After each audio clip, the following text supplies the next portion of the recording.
வணக்கம். காலை 6 மணி செய்திகளை வழங்குவதற்காக நான் சிவரஞ்சனி. முதலில் தலைப்புச் செய்திகளை பார்க்கலாம். எடப்பாடி பழனிசாமியால் ஒருபோதும் பாஜகவை விமர்சிக்க முடியாது என நாமக்கல் பரப்புரை கூட்டத்தில் முதலமைச்சர் ஸ்டாலின் பேச்சு. அதிமுகவின் குடுமி இப்போது பாஜக கையில் இருப்பதாகவும் விமர்சனம். பழனிசாமி அவர்களே, உங்களால் ஒருபோதும் பாஜகவை விமர்சிக்க எதிர்க்க முடியாது.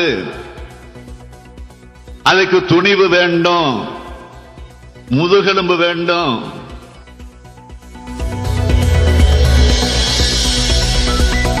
எதிர்க்கட்சிகளை பழிவாங்கும் மோடியின் செயல்பாடுகளால் இந்தியா கூட்டணியின் வலிமை அதிகரித்திருப்பதாக ஸ்டாலின் பேச்சு.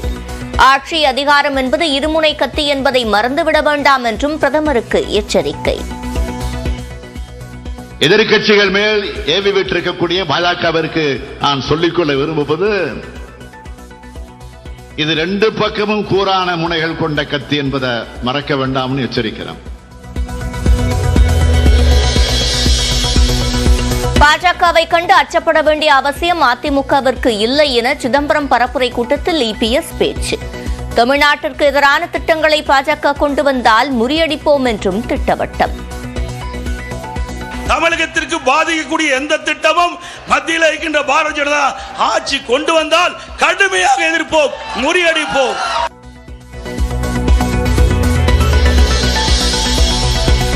காங்கிரஸ் வங்கி கணக்கு முடக்கம், எதிர்க்கட்சி தலைவர்கள் கைது ஆகியவற்றின் மூலம் தனது குரலை பாஜகவால் ஒடுக்க முடியாது.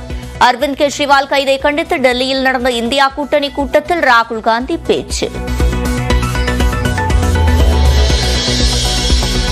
திமுக கூட்டணிக்கு கிடைக்கும் வாக்குகள் உணர்வு பூர்வமானவை என அமைச்சர் டிஆர்பி ராஜா பேட்டி. அதிமுக பாஜகவிற்கு ஏன் வாக்களிக்க கூடாது என நியூஸ் 8 களம் 18 நிகழ்ச்சியில் ஆசிரியர் கார்த்திகை செல்வனுக்கு அளித்த நேர்காணலில் விளக்கம். நிச்சயமாக அதிமுகவுக்கு போடுற ஓட்டும் பாஜகவுக்கு போடுற ஓட்டும் ரெண்டுமே ஒரே ஓட்டு தான், ரெண்டுமே அதே ஓட்டு தான். அதனால இன்னும் எந்த காலத்திலையும் தமிழகத்தில் அதிமுகவுக்கோ பாஜகவுக்கோ வாக்குகள் இல்லை. காங்கிரஸ் செய்த தவறுகளுக்காக நாடு இன்றளவு விலை கொடுத்து வருகிறது. உத்தரப்பிரதேச பரப்புரை கூட்டத்தில் கச்சத்தீவு பிரச்சினையை சுட்டிக்காட்டி பிரதமர் மோடி பேச்சு.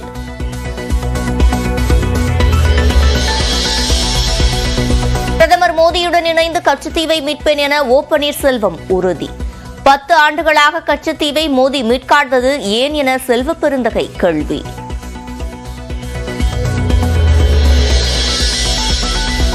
கையில் காங்கிரஸ் கொடியுடன் புதுச்சேரியில் வாக்கு சேகரித்த அமைச்சர் உதயநிதி ஸ்டாலின்.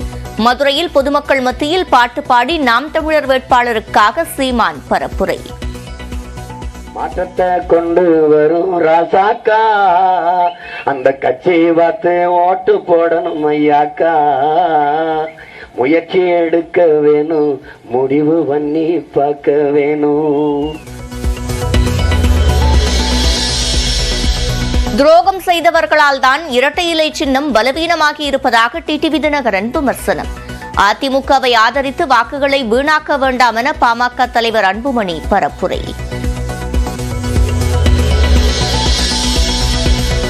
புதுச்சேரியில் வாய்க்கால் தூர்வாரும் பணியின் போது பக்கவாட்டு சுவர் இடிந்து 5 தொழிலாளர்கள் பலி. தேர்தல் அதிகாரிகளுடன் ஆலோசித்து நிதியுதவி அறிவிக்கப்படும் என துணைநிலை ஆளுநர் சிபி ராதாகிருஷ்ணன் உறுதி.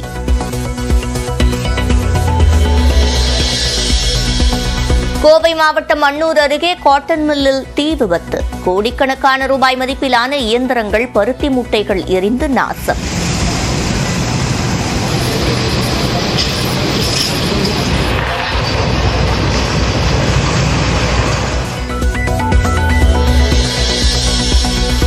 தூத்துக்குடி மாவட்டம் கோவில்பட்டியில் 100 சவரன் தங்க நகைகள் கொள்ளை.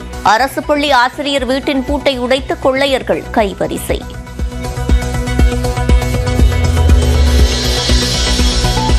அசாம் மாநிலத்தில் கொட்டி தீர்த்த கனமழையால் கவுஹாத்தி விமான நிலையம் ஸ்தம்பித்தது.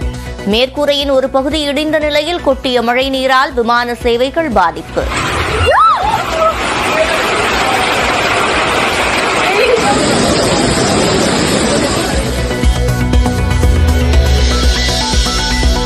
காங்கிரசுக்கு வாக்களிப்பது பாஜகவிற்கு வாக்களிப்பதற்கு சமம் என மேற்குவங்க முதல்வர் மமதா பானர்ஜி பேச்சு. கிருஷ்ணாநகர் தொகுதியில் மஹுவா மொய்த்ராவிற்கு ஆதரவாக வாக்கு சேகரித்தார். নবদ্বীপে দেখেছেন, নবদ্বীপের আগে ইসকন মন্দির তৈরি হয়েছে, ওটা একটা বড় টাউনশিপ তৈরি হবে। কৃষ্ণনগর, নদিয়া, রানাঘাট। மத்திய பல்கலைக்கழகங்களில் சேருவதற்கான CUET நுழைவுத் தேர்வுக்கு விண்ணப்பிக்க காலக்கெடு நீட்டிப்பு. வரும் 5ஆம் தேதி வரை கூடுதல் அவகாசம் வழங்கியது தேசிய தேர்வு முகமை.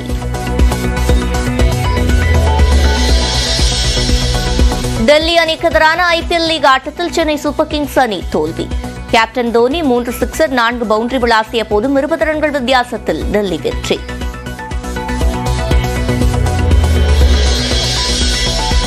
ஐதராபாத்திற்கு எதிரான லீக் ஆட்டத்தில் குஜராத் அணி அபார வெற்றி. புள்ளிப்பட்டியலில் 4வது இடத்திற்கு முன்னேறியதால் ரசிகர்கள் உற்சாகம்.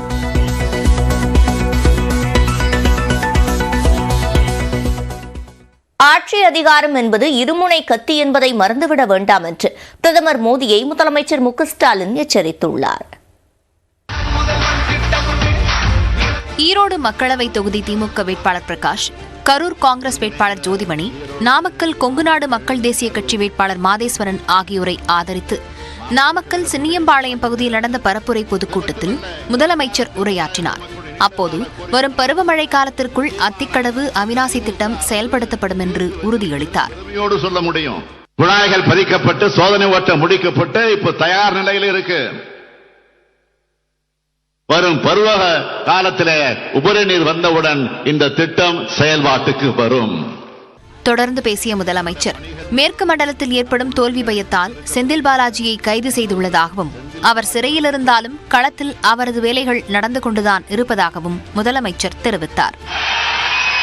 தமிழ்நாட்டிலையும் மேற்கு மண்டலத்தின் வலிமையான செயல் வீரர் நம்முடைய அருமை சகோதரர் செந்தில் பாலாஜி அவர்களையும் இதே மாதிரி தான் சிறையில் அடைச்சு வச்சிருக்காங்க. ஜாமீன் கூட கொடுக்காம பல மாதங்களாக அவர் சிறையில் வச்சிருக்காங்க. மேற்கு மண்டலத்தோட அவருடைய பணிகளை முடக்கணும்னு இந்த சதி செயல் செஞ்சாங்க. பாஜகவோட அத்தனை சதி செயல்களையும் கடந்து செந்தில் பாலாஜி அவர்களால் உருவாக்கப்பட்ட செயல் வீரர்கள் களத்திலே வேகமாக பணியாற்றிக் கொண்டிருக்கிறார்கள். எதிர்க்கட்சிகளை பழிவாங்கும் மோடியின் செயல்பாடுகளால் இந்தியா கூட்டணியின் வலிமை அதிகரித்திருப்பதாகவும் கூறினார். PM கேர்ஸ் ஃபண்ட் குறித்து ஜூன் மாதம் பல்வேறு தகவல்கள் வெளிவரும் எனவும் முதலமைச்சர் குறிப்பிட்டார். எதிர்க்கட்சிகள் மேல் ஏவி விட்டிருக்கக்கூடிய பாஜகவிற்கு நான் சொல்லிக்கொள்ள விரும்புவது, இது 2 பக்கமும் கூரான முனைகள் கொண்ட கத்தி என்பதை மறக்க வேண்டாம்னு எச்சரிக்கிறேன். அரவிந்த் கெஜ்ரிவால் அவர்கள் சிறையில் இருந்தபடியே கட்சியும் ஆட்சியும் நடத்திக்கிட்டு வர்றாரு. தேர்தல் பணியை கவனிச்சுக்கிட்டு வர்றாரு. அவர் மீதான அடக்குமுறை இந்தியா கூட்டணியுடைய வலிமை அதிகரிச்சிருக்கு. தொடர்ந்து உரையாற்றிய முதலமைச்சர் ஸ்டாலின், எடப்பாடி பழனிசாமியால் ஒருபோதும் பாஜகவினரை விமர்சிக்க முடியாது என்று கூறினார். விசுவாசம் காலில் தவழ்ந்து போய் முதலமைச்சர் பதவி வாங்கின அம்மையார் சசிகலாவை பத்தி நீங்க பேசாத பேச்சா? இது என்ன மாதிரியான தர்மம்? கூடவே இருந்த தர்மயுத்தம் OPSக்கு பொதுக்குழுல வாட்டர் பாட்டில் மரியாதை பண்ணீங்களா? இது என்ன தர்மம்? இப்ப சமீபத்தில் கூட உங்க கூட்டணியில் இருந்து போன ஐயா ராமதாச நீங்க விமர்சிக்கலையா? இது என்ன கூட்டணி? தர்மத்தில் வராததா? பாதந்தாங்க பழனிசாமி அவர்களே, உங்களால் ஒருபோதும் பாஜகவை விமர்சிக்க எதிர்க்க முடியாது. அதுக்கு துணிவு வேண்டும், முதுகெலும்பு வேண்டும். அதிமுகவின் குடுமி இப்போது பாஜக கையில் இருப்பதாகவும் முதலமைச்சர் ஸ்டாலின் குறிப்பிட்டார். திட்டங்களையும் ஆதரித்தவர் பழனிசாமி. பாஜக மற்றும் பிரதமர் மோடியை கண்டு அஞ்சவில்லை எனவும், தமிழ்நாட்டிற்கு எதிரான திட்டங்களை அவர்கள் கொண்டு வந்தால் முறியடிப்போம் எனவும் அதிமுக பொதுச் செயலாளர் எடப்பாடி பழனிசாமி தெரிவித்துள்ளார்.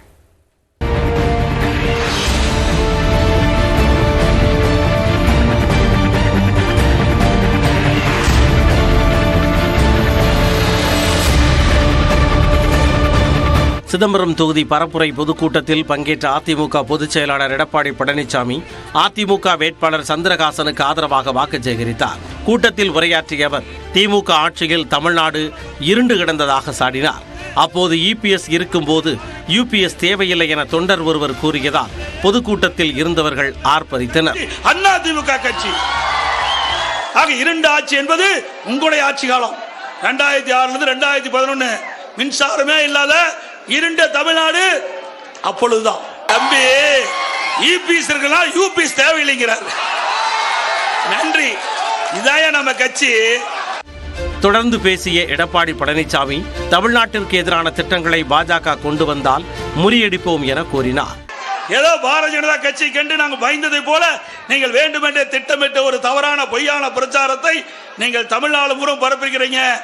எங்களை பொறுத்த வரைக்கும் தமிழகத்திற்கு பாதிக்கக்கூடிய எந்த திட்டமும் மத்தியில் இருக்கின்ற பாரதிய ஜனதா ஆட்சி கொண்டு வந்தால் கடுமையாக எதிர்ப்போம், முறியடிப்போம். இந்த தேர்தலுக்கு பிறகு அதிமுக இருக்காது என மதுரை பாஜக வேட்பாளர் ராம சீனிவாசன் கூறியதற்கு பதிலடி தந்த எடப்பாடி பழனிசாமி தமிழ்நாட்டில் பாஜகவை அறிமுகப்படுத்தியதே அதிமுக தான் என குறிப்பிட்டார். பாரதிய ஜனதா கட்சியுடைய சின்னத்தை இதே புரட்சி தலைவி அம்மா அவர்கள் 1998 நாடாளுமன்ற தேர்தலில் பாரதிய ஜனதா நம்மோடு கூட்டணி வைத்த போது உங்களுடைய அடையாளத்தையே அதிமுக தான் காட்டுச்சு. எங்களை பார்த்தா கட்சி இருக்காதுன்னு சொல்ற.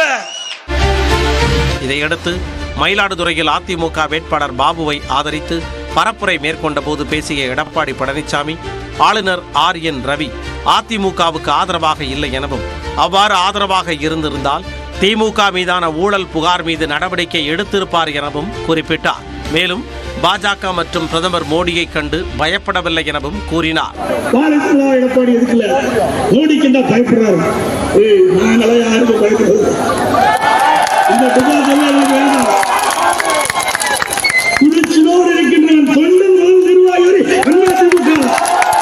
இதைத் தொடர்ந்து திருவாரூரில் நடந்த கூட்டத்தில் நாகை தொகுதி அதிமுக வேட்பாளர் சுர்ஜித் சங்கரை ஆதரித்து எடப்பாடி பழனிசாமி பரப்புரை மேற்கொண்டார். அப்போது பேசிய அவர் திமுக ஆட்சியில் புதிதாக ஒரு மருத்துவக் கல்லூரியாவது கொண்டு வர முடிந்ததா என கேள்வி எழுப்பினார். அரசு பள்ளி மாணவர்களுக்கு மருத்துவ படிப்பில் 7.5% இடஒதுக்கீடு வழங்கியது அதிமுகவின் சாதனை என குறிப்பிட்ட எடப்பாடி பழனிசாமி ஒரே மேடையில் விவாதிக்க தயாரா என முதலமைச்சர் மு.க. ஸ்டாலினுக்கு சவால் விடுத்தார்.